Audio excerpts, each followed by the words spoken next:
Good evening, everybody. Welcome once again to another wonderful Wednesday. And you know what that means? That means it's captive audience time. You have the DA here. They used to call me the Shaggy DA back when I had hair. Obviously, that's been a while. So just DA is fine. Don Shiny Harris here. DA. The shiny DA. I like that. Or slick. I'll take that. Slick. DA slick. And Leslie here, who has plenty of hair. So you can tell the I do. difference. You didn't get mixed up. I could be Shaggy, yeah. Mm-hmm. There you go. I like it. Well, we're all so glad you are joining us here once again. And I thought I'd launch this evening with a short rant. And I was just noticing as I watched a number of news items, sort of scratching my head thinking about, hey, where's all the riots? I mean, we're not seeing the riots all over the place. We're not seeing the Antifa mobs all over the place. Internationally, we've got situations where conservatives are winning like big time.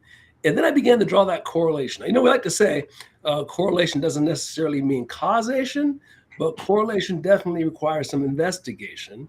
And one of the things that this all correlates with is suddenly we have a USAID that's been kneecapped by the boys from Doge. Now, we've not heard from them in a long time, but clearly USAID is not getting the money and they're not being able to run all these scams they've been running, election fraud all over the world.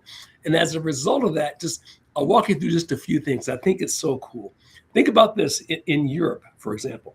So France, Great Britain, Germany, Italy, Poland, the major countries in the EU are all being led by conservatives, or conservatives are on the ascendant.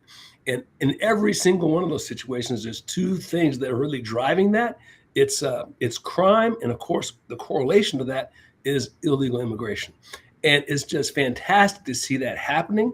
And one of the reasons they're able to do this is the complete fraud that was being funded by USAID in terms of their media and in terms of undermining their elections has pretty much come to a stop. Now, I can't say that's definitively for sure the case, but it seems awfully, coincidental that this happens. You know, these things are occurring with their defunding. And you see the same thing in our own hemisphere, which is even cooler. I just wrote down this list here of countries that have gone conservative in South Latin America. So El Salvador, Ecuador, Argentina, Bolivia, Chile, all have gone to the conservative. And I mean the extreme conservative in some cases. And again, it's a huge crackdown on crime is the result of it. And of course, El Salvador is the most notorious example of them all. They once had the number one, they were the murder capital of the world. There were 5 times, something like their murder rate per 100,000 was like twice that of the United States. It was 5 times more than what you had in France. And they got it down to the point now where it's like, very close to the U.S. murder rate. It's just amazing. And in order to do that, they elected a guy. His name is Bukele, I think is his name. He built this massive prison and, hey, got them off the street. I mean, this seems rather obvious to me. You get them off the street and suddenly your crime drops. And it's just phenomenal for the people of El Salvador. They have their country back. It's a wonderful thing. Their economy is growing. You can visit. It's safe. What can you say? So I thought it was pretty nice. Go ahead. Yeah, I think it is too. I think isn't he also the guy who prays on the floor of Congress, whatever their legislative body is. Yeah. There always seems to be that correlation, doesn't there? Yeah. And he calls out, satanic influences, this dark spiritual forces in his country. I mean, he names it, and and he's also I listened to an interview with him, maybe 2 years ago at this point, where he was talking about not only does he pray as part of, his conducting business and call out Satan's role in the darkness that's been over their country, but he's also 100% okay with corporal type punishment. So if you're a gangster, if you're a rapist or a murderer, they're going to shoot you. Yeah. Like they don't have any problems reinstating, capital punishment. And I think he's eager to do it because he said, it's funny, like people just aren't as eager to commit crime. Amazing. They might get their head blown off. Whoops, Well, human beings, we respond to incentives. If you encourage the behaviors you want and discourage the behaviors you don't want, generally you're going to get that. Yeah. There's always going to be those outliers, but they did a video. I'm not sure if you've seen that video of that prison they built there. I think it's the largest prison. Yeah, they built this. Oh, you got to see it. It's called CENTCOM, I think. It's the largest prison in the Americas. It's huge. Just type in Google El Salvador's prison. And what they've done is they treat people in prison really like they ought to be treated. They're chained together. Everything is designed to basically make this is not a place you want to be. Humiliation is part of the deal. They sit like 80 people they have these massive cells, and there are 80 people to a cell. You're stripped down to nothing but your underwear. You get showered and hosed down twice a day. You're chained to somebody else the whole day. I mean, it's like, this is not a place you want to be. So when you're able to make video of that and put that out there, that's another disincentive to crime.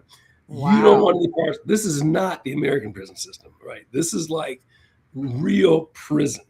And hey, look, there's a lot of complaining about the violation of people's civil rights because they have something like, it's a huge percentage of their populations in prison, male population. I want to say it's like 2%. I mean, I could be wrong with that, but it's huge.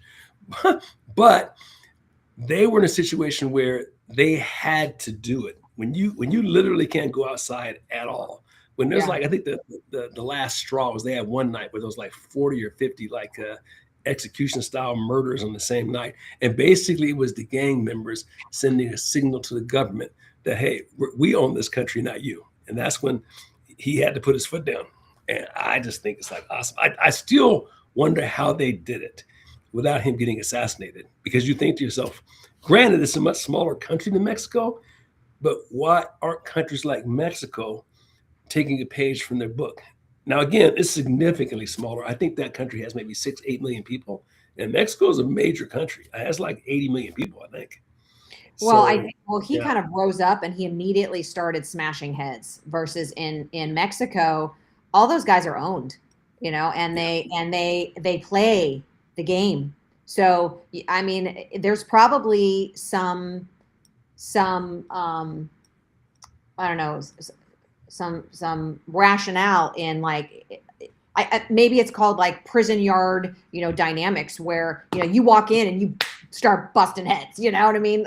And so there's no I'm here to get to know, I'm here to build, coalitions. I'm here to, let's see if we can do some consensus building, none of that, well, we'll take a bloody nose here if we can kick you in the ass here, all of these, sort of like give and take stuff that politicians do. And he just wasn't playing. Well, I think what happens when you reach a certain degree of civil breakdown, and remember that word civil, because the root word is civilization. When you have a certain degree of civilizational breakdown, then these democratic structures can no longer function, because they assume that a certain amount of civilized behavior is already going to be there. And if you don't have that, then you're going to have to do things that make us uncomfortable, right? And some of that's going to be, we don't have time to give you your human rights and have a pretrial and all that stuff. You got to go to jail, and we figure it out after fact. I mean, because it's like a war. It's literally like wartime rules apply. Well, hopefully that he's, recognizing that, he's doing all of this so that he can save the country, so that he can save the native population, right? I mean, he loves his homeland. He loves his country. And hopefully there is a justice mindedness when he's doing this. But, of course, like anywhere, like here, you're going to get, innocent people caught up in false accusations, on being imprisoned when they're innocent, things like that. But, and I don't want to discount the miraculous power of protection, of God's protection. If here he is standing out in the middle of his people and all of his lawmakers, and he's calling on the power of God for protection and wisdom and justice, God will give that. In the same way that he's protected President Trump as many times as he has. He protected Charlie Kirk for many, many years. I mean, Charlie has put himself in the bullseye, or did put himself in the bullseye many, many times. And, he was taken finally, but, this man, he must be protected by God. Uh, what else? Yeah, what else can it be? And the first duty of a government is to protect its people. From domestic enemies, and that's what your civil authorities are for, and from foreign enemies, and that's what your military is for. And if the government's Yeah. not doing everything else is secondary to that, if you think about it. Yeah, for sure. For sure. Anyways, but I Yep. think we've whipped that dead horse pretty good. I know you had some interesting topics to talk about as well. What's on your mind? Yeah, well, being in California, I thought we could talk about Newsom a little bit. So there's the famous. Always. So we've already talked in the past about how Newsom came out with a video, talking about how he's been ensnared in the Trump web, that he's been targeted, and that there's just nothing to see here, and when asked, what he was actually being investigated for, he doesn't know. But behind the scenes, of course, well, not so behind the scenes, we know that there's at least one insider that was wired for up to 2 years. So this started during the Biden administration. This person was wired. They were collecting evidence. On top of that, he's had a senior advisor go to prison. The treasurer to like Xavier Becerra, and I think Newsom has gone to prison. So there's people in his circle, in his inner circle, that are going away and are talking and have been collecting evidence. So a couple things going on. The most recent drama is called Diapergate. They're calling it Diapergate. So he launched a program. Recently, he launched a program. I want to say it was in May. Yeah, so just over the summer. Called it's called Golden State Start, and it's a program that gives free diapers to newborns at California hospitals. And it was a contract that was awarded to a nonprofit called Baby to Baby for $20 million. Now, the person who's in charge of this nonprofit also happens to sit on the board of Newsom's wife Jennifer's nonprofit. So here we have some inner circle dealing. He has made a big deal about how all of these, how this contract was competitively bid, because they have very, very strict.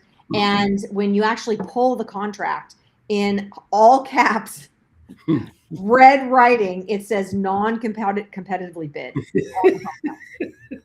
I mean, it's the cronyism writ large. It's Tammany Hall. I mean, on steroids. Unbelievable. So yeah, and so he, in this 900-page proposal, I guess, or there was some verbiage in there that actually carved out a path around the competitive bid process in order for this to be awarded to this specific company. And apparently it's not the only contract. It says California's new state budget contains more than 24 similar no bid exemptions totaling over $1 billion. So it's a pattern of the state quietly writing itself out of its own oversight rules. So that's what it does, is you include some language that allows you to sidestep the oversight committee. So $1 billion, no big deal, right? We've got plenty of money, and let's just keep handing it out to people that Newsom's buddies with, or that he could ask them to behest money to his favorite charity. Now, how in the world is he a presidential candidate? How do you explain away this stuff? He's hired a lawyer. He's hired a lawyer, and this guy, his name is Abe Lowell. And this guy's previously represented Hunter Biden, New York Attorney General Letitia James, and Federal Reserve Governor Lisa Cook. So he's the guy that you bring in when the poo-poo is about to hit the fan, and it's deep. Right. Well, and all of that might save him from going to prison, but is not going to save him in terms of a candidacy. And how do you not talk about that stuff? I mean, when it campaign time, at some point you have to say, you're going to do two things. Number one, you're going to say what you're for. And number two, you're going to have to say what you've done. Those two things have to happen at some point. It can't be screaming about Trump all the time. And I just don't see it. Well, again, Xavier Becerra was our AG.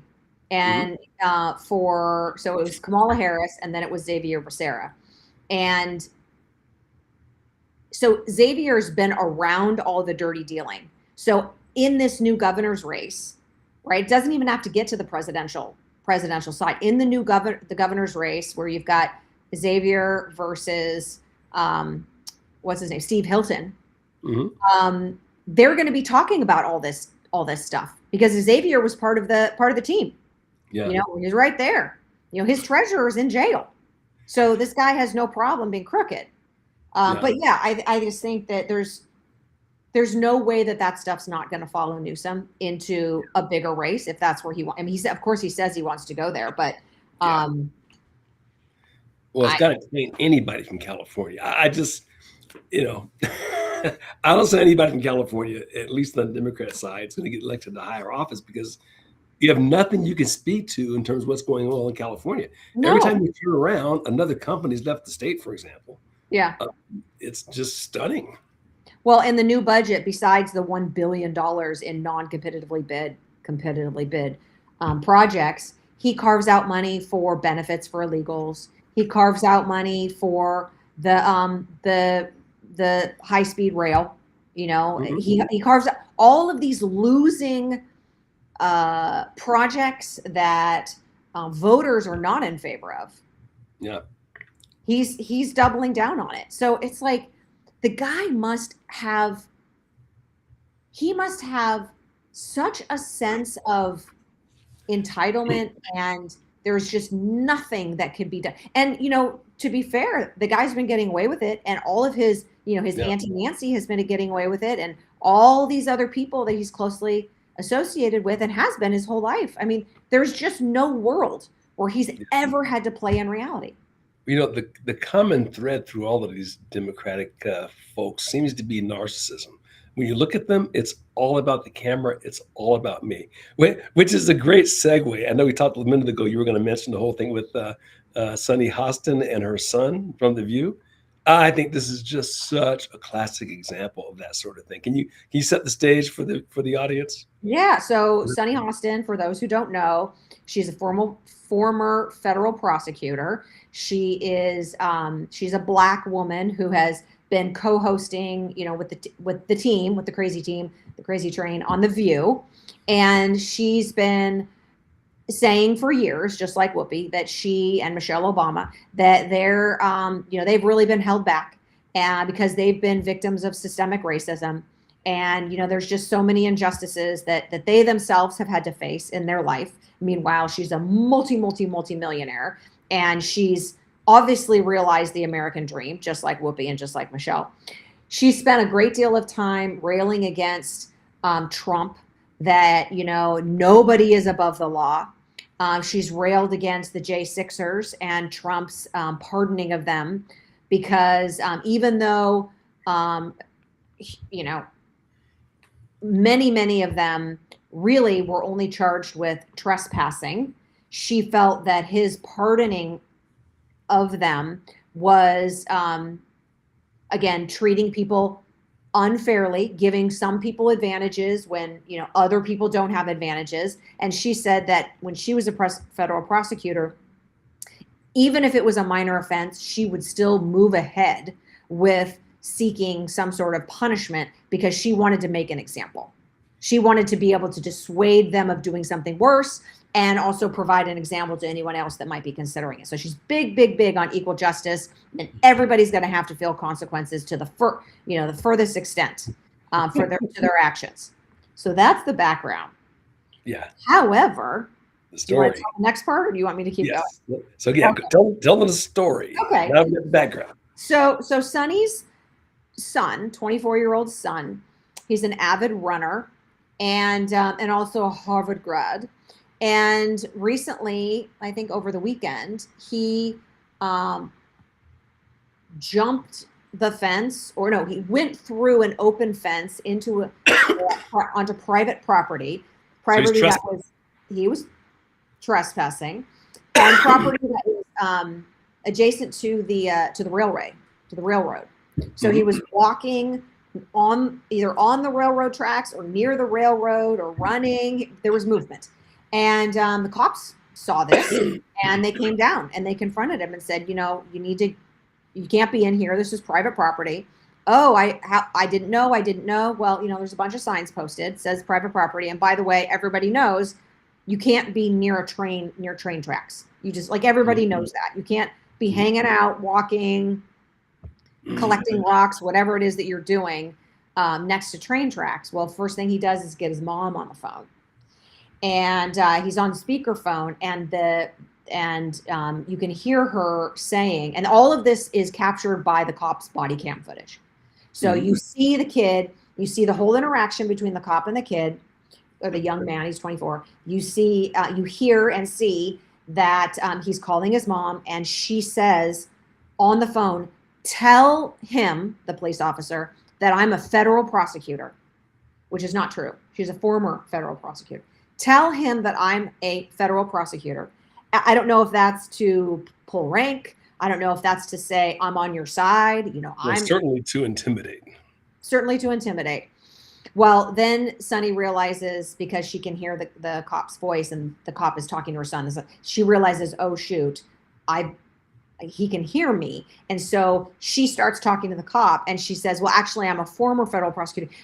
Sir, is there anything that we can do? My son is, he's a Harvard grad. He's tutoring. He's a researcher at Yale. He's a good kid. He's tutoring, elementary school kids math. And she's throwing all these things in there to basically get her kid exempted from consequences, to get a special carve out. She's throwing, she mentions that, she's got a big interview later today. And so again, like, trying to throw rank, trying to intimidate, trying to, get this guy to drop whatever charges. I mean, it's not like the kid's going away for a felony. He's not being led away in cuffs, right? It's a minor slap on the wrist. But she just won't take it. And all of what you just described is classic leftist behavior. Rules for thee, but not for me. They do this everywhere in the world whenever they get into power. It's just like the old Animal Farm. All animals are equal, but some animals are more equal than others. The pigs are always held separately, right? And that's the mindset of all of them. And it always comes out in situations like that, right? They live in special places. We want all of these rules, but you can't have a gun, but they live in a gated community. You can't have this and that, but they live in a community that's removed from everyone else. And they're unaffected by the policies they put into place. You can bet your bottom dollar that she's going to be worried about illegal immigrants in her neighborhood. She's not going to be worried about people breaking into her home, right? Right. And whenever something happens with her kids, he's going to get special treatment before the law because she's going to make a phone call and make that happen. That's the way they roll every single time. Well, I think what's great is that, these Dems are the ones who've been really, really pushing the body cam footage, body cameras. That was like, remember, that's what they held up the appropriations bill, I think, for that. Or they held up they held up some budget or some big bill passing because they wanted to make sure that every cop had a body cam. And turns out, this body cam footage is pretty helpful to the good guys.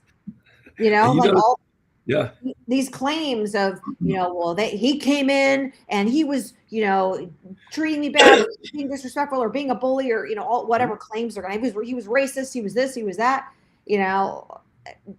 All the footage is just showing, like, the cop's just actually being really polite. He's trying to, engage with the person. He actually is backing off on going full tilt on any sort of, punishment it's all emotion and unwilling to reason, and they'll go to physical violence very quickly. And we were talking earlier, and we have to talk about this.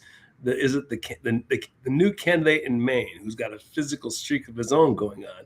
But while we were talking, I couldn't help but reflect back on history. So beautiful because it always repeats itself.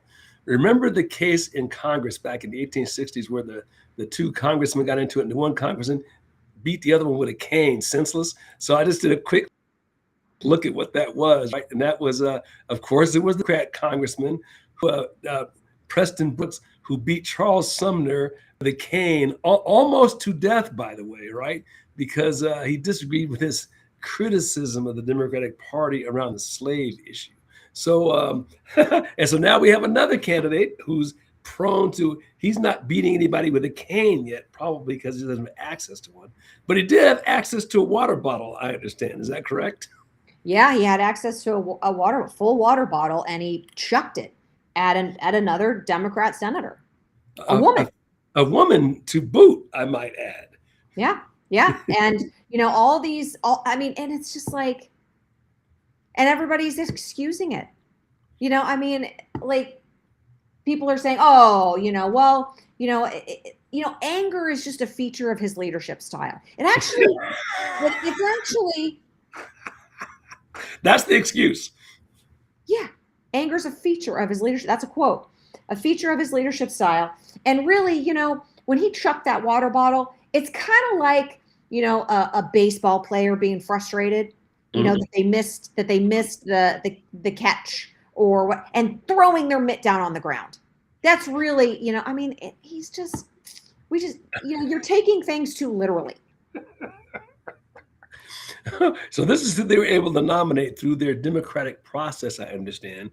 After the guy with the Nazi tattoos who was raping up on his girlfriends, they had to set him aside, right? So this is the runner-up. But don't forget, nobody voted on this. Like, voters did not vote this guy in. The Democratic leadership did.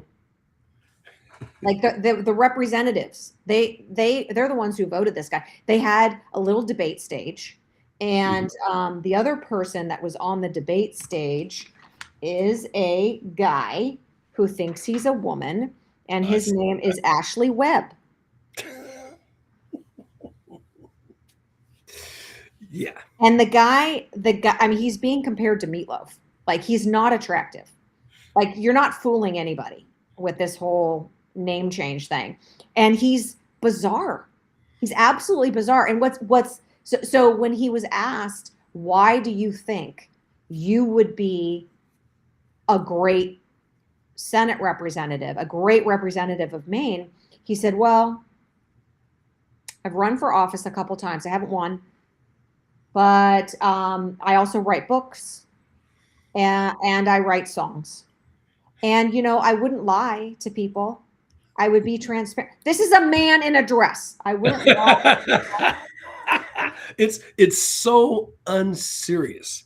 I mean, the party is so unserious. And he was like the worst of the bunch, but not by much. There was a woman who I think she had a pretty high office. She was a pretty high office holder too in that state. And her answer they asked her a basic question. And her answer was, well, I've been on vacation for the last couple of weeks, and so I haven't had a chance to research it. But if I get the role, I'll definitely be prepared. This was literally her answer. And I can't remember her office, but it's a pretty important office, in the state. You cannot believe that this is the best that the state of Maine has to offer. I just don't believe it. No, it's bizarre. So, I think it's tremendous.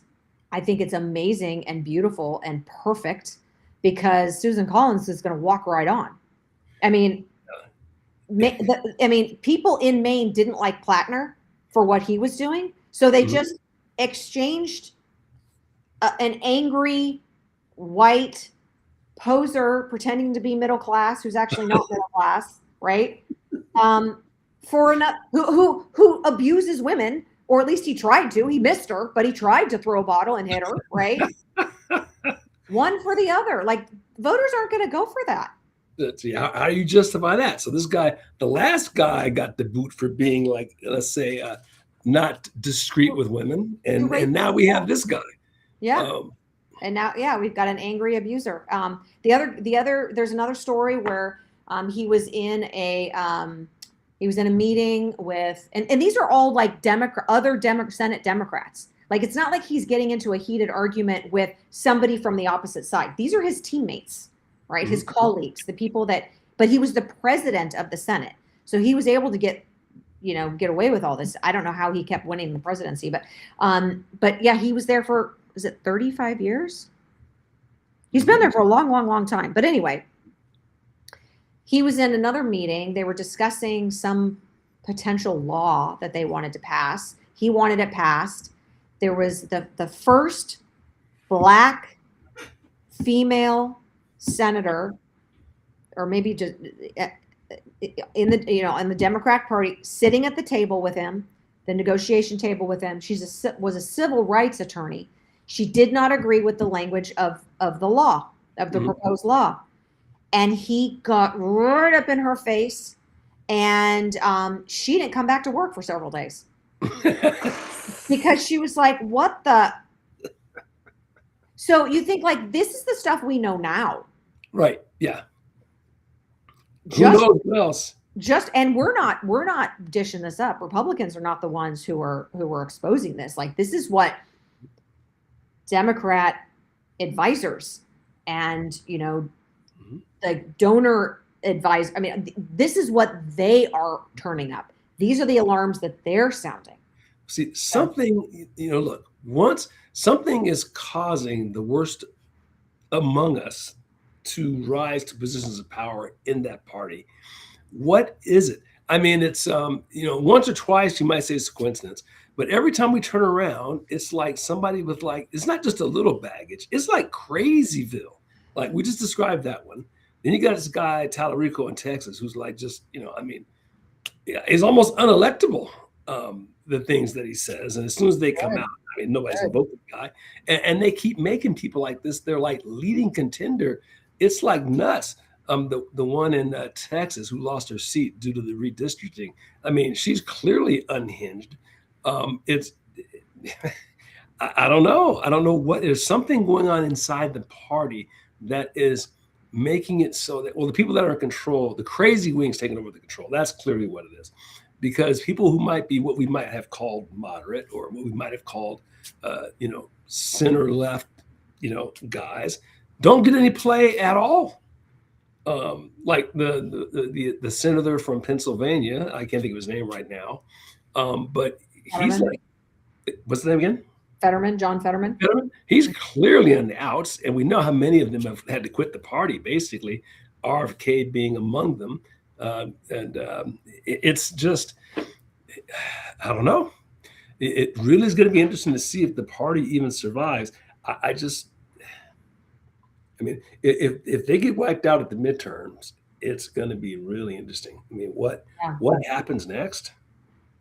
Well, one of the things that I saw was RFK Jr. is withholding Medicare funds from two states, California and Minnesota, until they provide proof that the claims that they're submitting for the feds to pay are actually legitimate.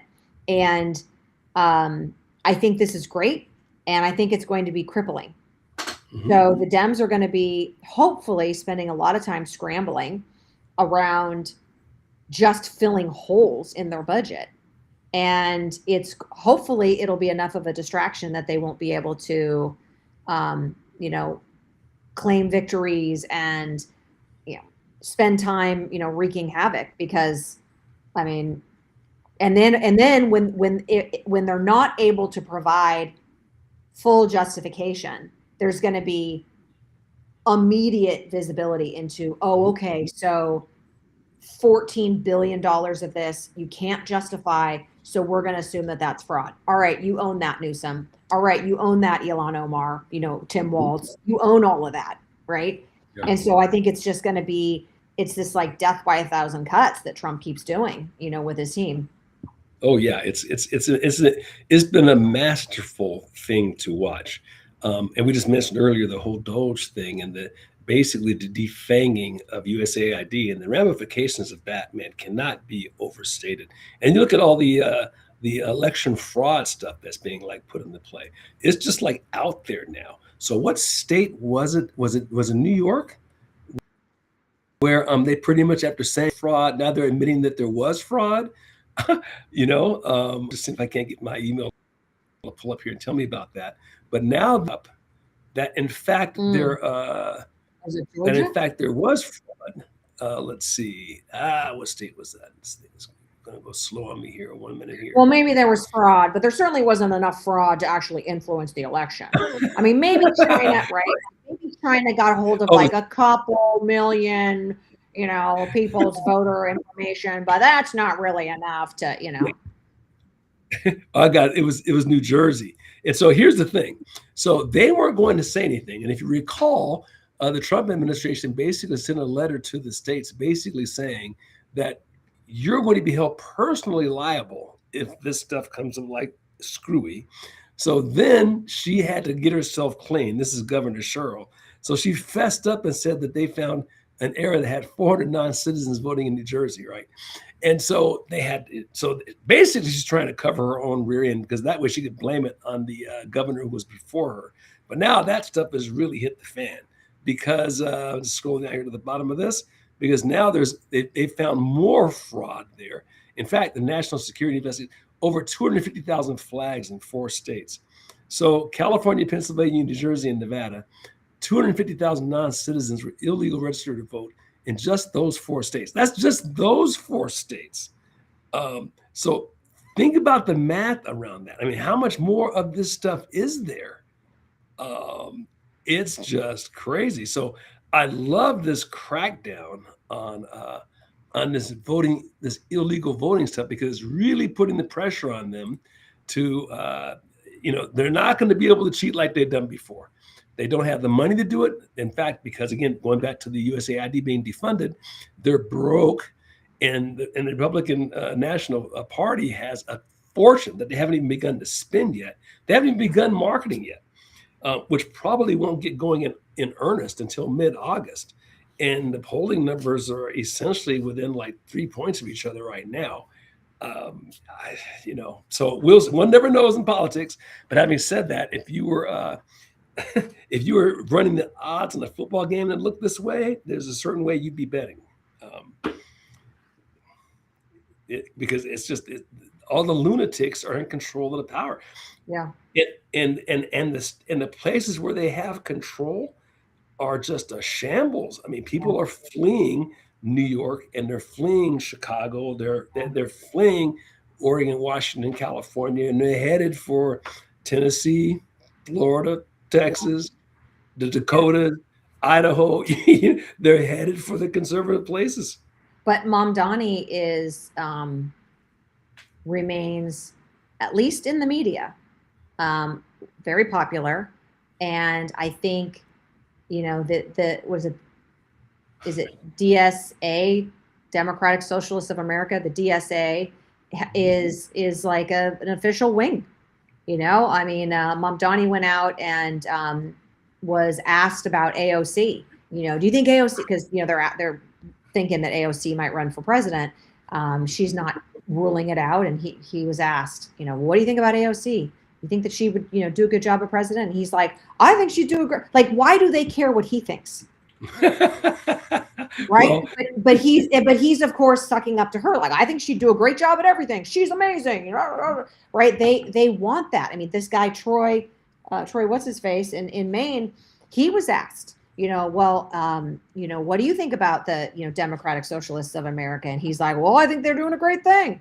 I really think that they've, got their finger on the pulse, right? So they're getting play, even though, like you just said, people in New York are miserable, unless they can leave, but then they're leaving, right? But I mean, there was a guy being interviewed, who I think he's advising Mamdani, and the guy, he was interviewed on Fox News, and the host asked him a question about, what do you think about government-funded businesses coming in and basically just eliminating any sort of competition, because of course they can buy everything cheaper. Of course they have access to, the best leases, or you have a government-run grocery store who's able to sell things less than the bodega down the street,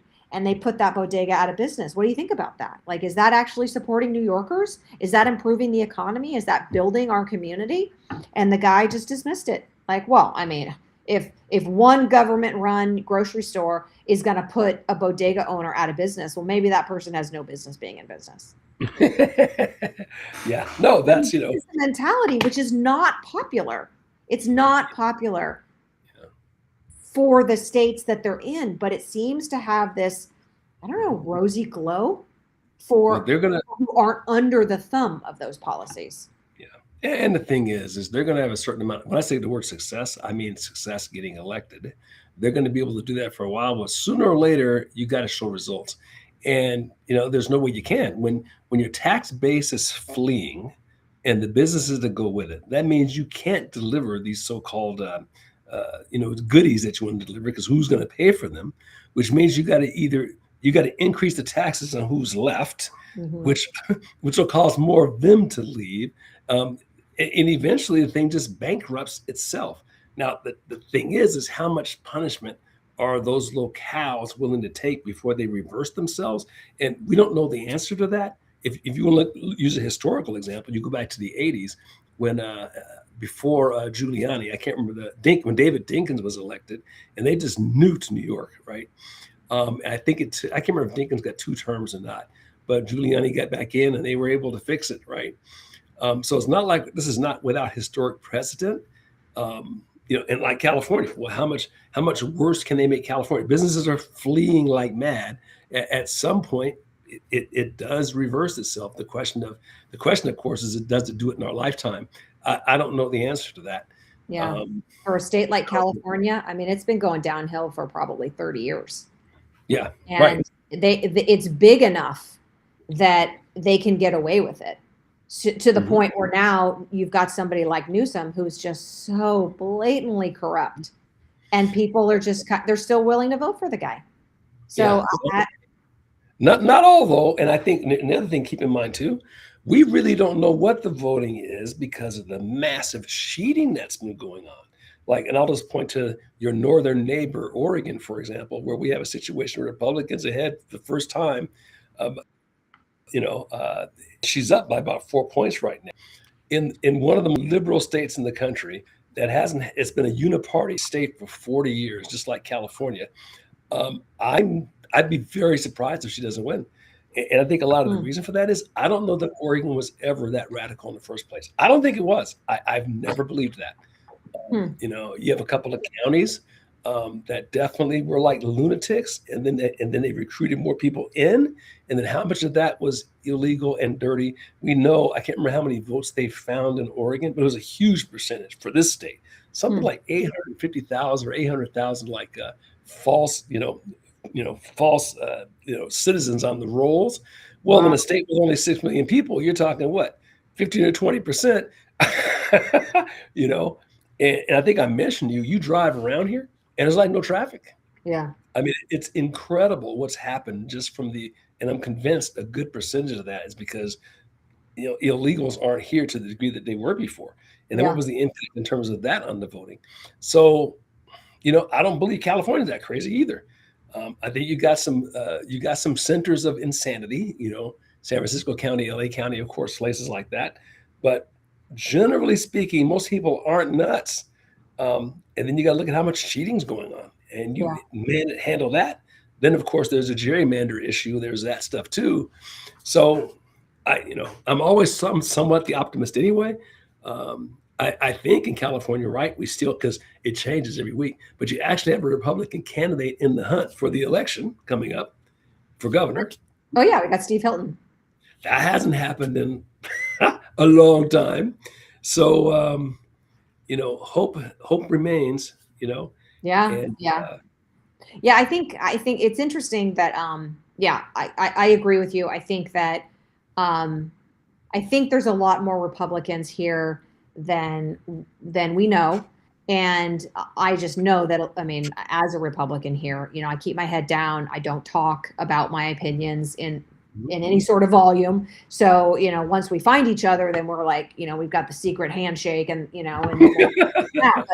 but until then, you're definitely, low pro, because you could lose your job, you could be anyway. But So once the corruption is revealed, I think that will be amazing. I also wonder about things like, with Spencer Pratt, who's running for LA mayor. Yes.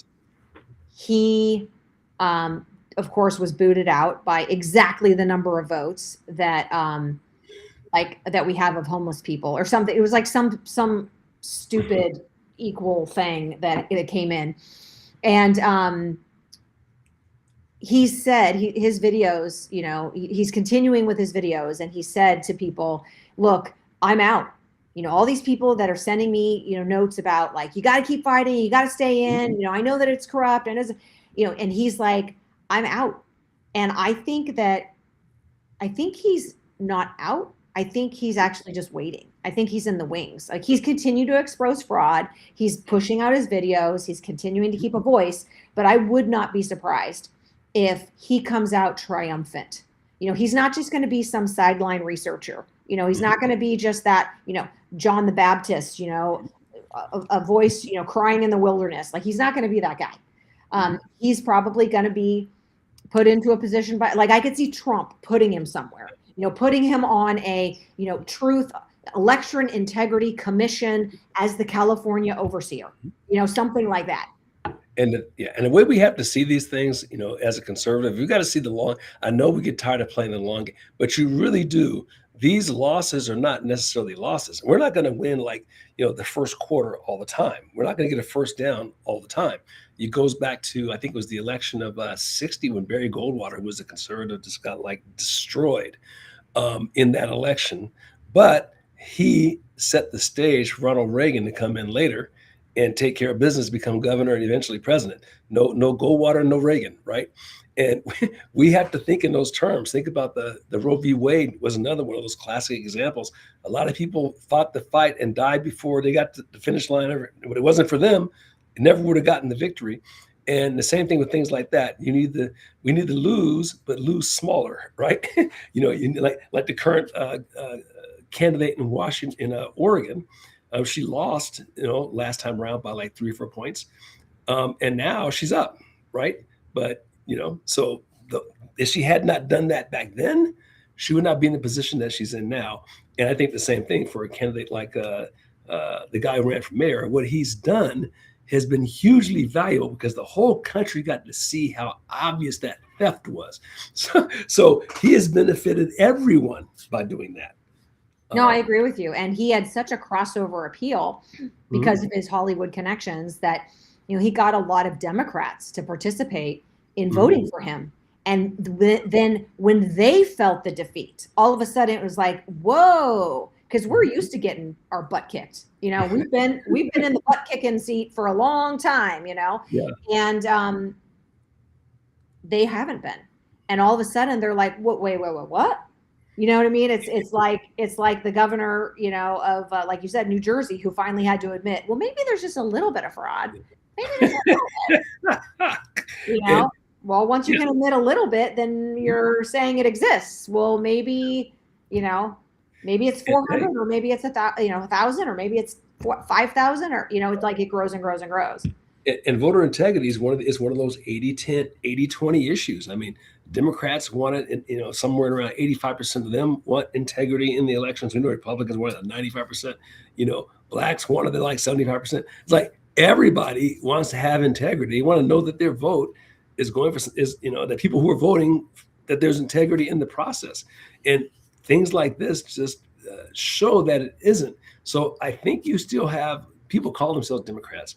But remember, a number of them are JFK Democrats or Bill Clinton Democrats. They're not like this socialist action over here. It's just very hard to walk away from something that you've been a part of for your whole life. I think that's just, people have a hard time doing that, and it takes a while. They have to get clubbed over the head a whole bunch. It's like the woman who's married to the wife, the woman who's married to the wife beater, right? She got to take a whole bunch of black eyes before she leaves that guy. But eventually she leaves him. And that's just, that's a terrible example, Don. Could have made all sorts of different examples. That's the one you went with. Well, these days it could have been a wife beating up the guy. So. I know. You could have Katie Porter.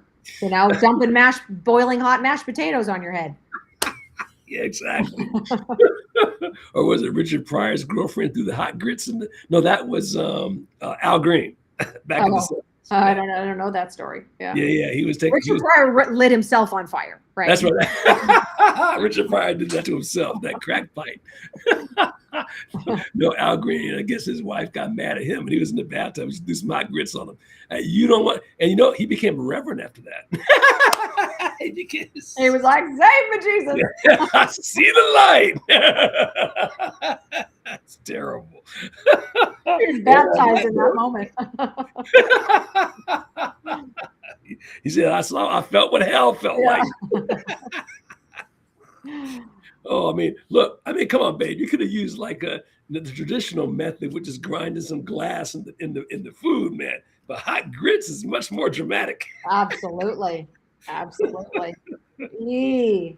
Yeah. So anyway, so believe it or not, we're coming close to the top of that hour. We are. What have we left out? What is there more to talk about? There's so much more to talk about. Is there anything we wanted to squeeze in at the last minute here that you could think of that we missed? Gosh. There's a lot of stuff.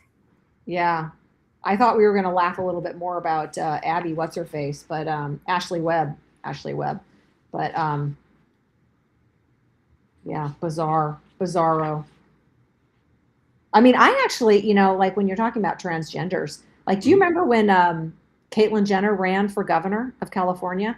That was like 3 cycles ago. Is that as in the Jenner who was the Olympian? Yeah, Bruce Jenner. When you first said that, I thought I remember him like in the decathlon. So 50 years ago. Yeah. No. He's Caitlyn. He's been Caitlyn for a while, but he's a Republican. Yeah, he's a Republican. And he ran for governor. And I actually was rooting for him. Mm-hmm. I thought, we're aligned on policy. He was very fiscally conservative. I mean, he was a little wacky on the whole, becoming a woman thing, but everything else, I mean, like he was basically the black sheep of his family because of his political. Oh, and actually too, he was against men and women's sports too. Probably. He was very much against that. I mean, he would certainly know it's a major advantage if you're a guy, and he didn't want to see guys beating up women. Yeah. So, it's an interesting conundrum. But when it comes to politics, there are some things that you just have to make some calls that the person you're voting for is not going to be necessarily a saint on everything that you would like, and you have to set that aside. Look at who's competing against and make the best call. Yeah. And he is a classic example of that. Yeah. The one thing that we talked about a little bit earlier that we didn't bring up during this time was how you and I both saw and only superficially looked into the Kash Patel dump, or that report that he just released about J6, and this internal documents documenting that they had done a tabletop exercise of J6 about a year ahead of time. Mm-hmm. They had all the intelligence from both the left and right wing groups. They knew that there was going to be something happening. They intentionally didn't report it to Capitol Police. They didn't let anybody know. They ran out the scenario of mass prosecutions. That was planned. They wanted to capture, hundreds and thousands of people, scoop them all up. They had planted feds in the crowd, stirring things. Like, all of this was run, just like COVID was run, as a tabletop exercise. Like they had, and I think that, I hope that starts to get a lot more play. I mean, I just saw it. I think it was this morning or yesterday. So I don't know if the mainstream media is picking it up, but I really hope that Kash pushes it a lot. Well, they will bury it. I mean, you look at, so think of this. The president went, I think it was last Thursday, and had a special announcement, and 2 of the major networks refused to air it. I can't think of that ever happening in my entire lifetime. Doesn't matter whether you like the president or any of that. If the president's making a major address, you cover it. And they chose not to cover it because they didn't want the results to be out there for everyone to know. Yeah. it's unbelievable the level of it's beyond bias. I'm going to be blunt. It's treason. What you just described with the whole J6 thing, that is just treason. And I was just thinking to myself about this whole thing not that long ago. The last time we executed anyone for treason in the United States was the Rosenbergs, Ethel and Julian Rosenberg, for delivering nuclear weapon secrets to the Soviet Union that sped up their ability to have an atomic bomb. And that happened clear back in 1953. If what we're not seeing here is not treasonous, and I think far more dangerous than what the Rosenbergs did, and I don't think she deserved it, by the way. That's just my my read. He did it.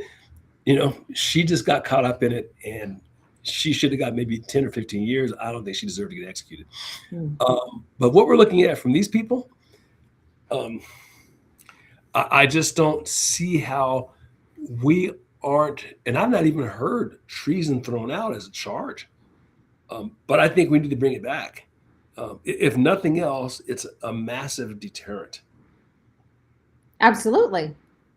Well, there's so many things popping. There's so much truth coming out all over the place. You're like, it's whack-a-mole. I mean, there's just like, we've got, Doge doing stuff and Nick Shirley exposing stuff. And you've got like this, the J6, Kash Patel and DOJ and JD Vance, like everybody's talking about all these different things, election integrity and, Medicare fraud. And if you're funding things to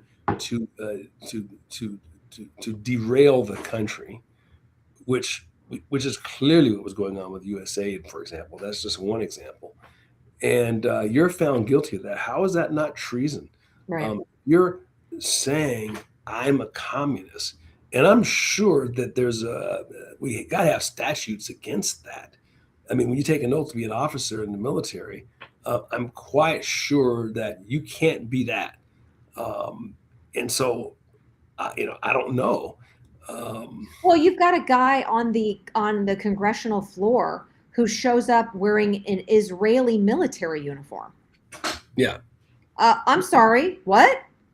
Yeah. Whose military are you supporting? Yeah. I don't care what the country is. Right.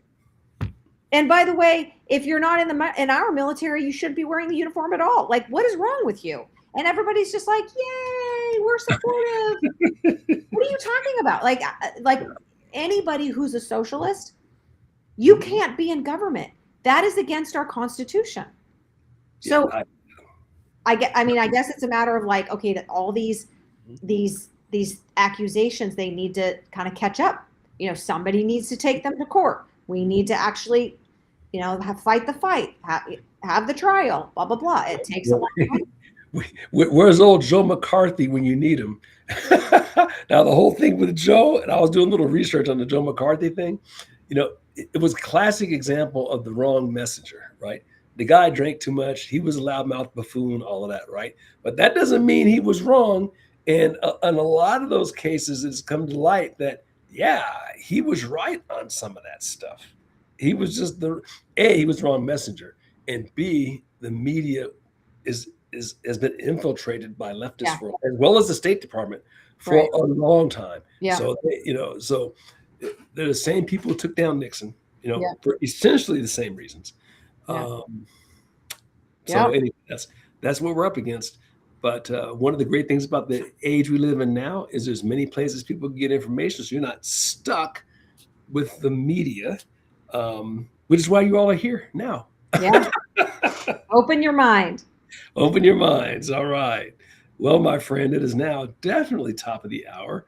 So we ought to bid these good folks adieu. And thank you so much for taking the time to listen to us. We appreciate it. Absolutely. Have a great rest of your night, everybody. We appreciate you being here. Oh, and by the way, so next week, that's right. Both Leslie and I are going to take a hiatus. I'm going to be at the beach with a nice glass of wine and a nice big novel. So that's where I'm going to be. And how about you, Leslie? You're going to some nice locale too, right? I am. I'm going on a Mexican cruise. So I won't be on the beach, but I'll be poolside with probably some sort of daiquiri or something. Yeah. Something with an umbrella. Yeah. A drink with an umbrella. That's what I'm talking about. All right. Y'all have a good evening, and we'll see you in a couple of weeks. Okie doke. Bye, everybody. Bye, everybody.